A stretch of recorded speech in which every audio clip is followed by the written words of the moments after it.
What's up? It's Andy Grammer with Jag. Hi, this is Carly Rae Jepsen, and you're listening to Jag. Hey everybody, it's Joe Jonas hanging with Jag. This is Heather Knox with the hottest Jag I've ever seen. Ryan Seacrest with Jag.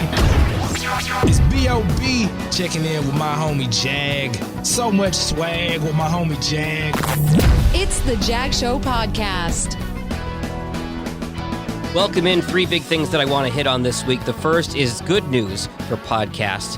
New numbers out from Podtrac say that for the 4th and 5th straight weeks, podcast download and audience growth are up, respectively. We had a big panic in the industry when COVID-19 hit and everybody's commutes were gone. But now people are getting settled into routines, whether they're working from home or not, and some are even headed back to work as some states open up. People are coming back. Podcasting is here to stay. The biggest story in podcasting, though, this week is Joe Rogan's move exclusively to Spotify. The Joe Rogan Experience is the largest podcast around, and some questions come up with him taking this $100 million deal to exclusively have all his audio and video on Spotify. YouTube is still going to have highlights, but if you watch the show on YouTube, you're now going to have to watch it on Spotify. And if you listen to it on any podcast app, you're now going to have to listen on Spotify. You don't have to be a paid subscriber of Spotify, but that's going to be the only place to get the content. $100 million, that's the kind of money that Stern got to go to SiriusXM. This is a big deal. Podcast insiders say the show is no longer a podcast if it's not on an RSS feed that's open to all apps. But it's a big payday for Joe, $100 million. And it's quite a coup for Spotify, who really are making a run to become the biggest player in the space, while Apple stays fat and lazy and Google moves at a snail's pace.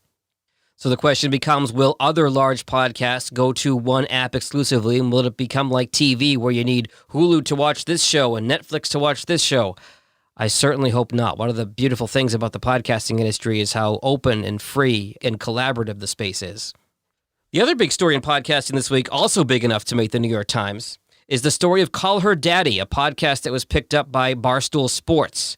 The show is 2 women who have a conversation that's pretty raunchy. Some would call it locker room talk. Some would call it Sex in the City, the 2020 version. And at its peak, it was getting 2 million downloads per show. But after a hugely successful marriage with Barstool Sports, and I guess their founder, David Portnoy, figuratively, not literally, that's when it became a game of he said, she said, she said. The hosts wanted to renew their contract a second time to get more money. There was a battle over who owned the intellectual property to the show. By the way, Barstool owns it from the original deal. And negotiations got so bad they broke off and the content was gone, leaving a lot of listeners in the dark and very upset. So David Portnoy, founder and president of Barstool, went on their podcast feed, which Barstool still owns, went for half an hour and told his side of the story. They own the podcast, they own the feed. That's his right to do it.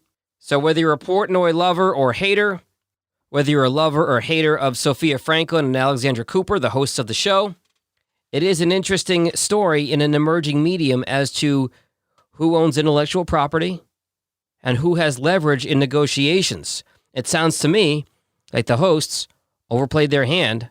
The show's off, or at least for now. Barstool still owns the content. One final note, our friends at Edison Research did a webinar yesterday on podcasting, connection, and community during quarantine. My 2 takeaways that are great news for podcasting is that podcasts are providing a nice break from screen fatigue, particularly, a million Zoom meetings that folks are on. It's nice to be able to close your eyes, not stare at a screen, and get some enjoyable content. And also, in a time when a lot of us are isolated, podcasts are providing companionship. Kind of like radio used to do. Thanks for listening to the Jag Show Podcast. If you like what you heard, be sure to subscribe in Apple, Spotify, Google, or wherever you get your podcasts. New episodes are published every Tuesday and Friday morning. For help with your podcast, find Jag on social media at Jag in Detroit or on the web at jagindetroit.com.